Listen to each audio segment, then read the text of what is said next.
If your Canva downloads look blurry or low quality, especially PDFs or PNGs, yeah, that's usually export settings. Let's fix it properly. First, pick the correct format. Use PNG for images and PDF print for high-quality documents. Next, max out the quality. Set quality to 100% before downloading. This is important. PDF print keeps higher resolution and better clarity.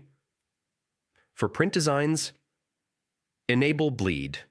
This prevents edge quality issues.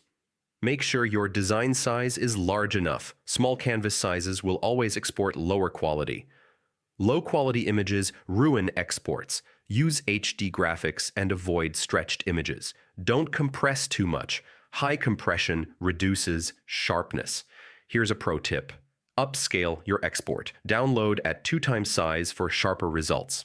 Sometimes the issue isn't the file. Preview apps can make files look blurry. Test it properly.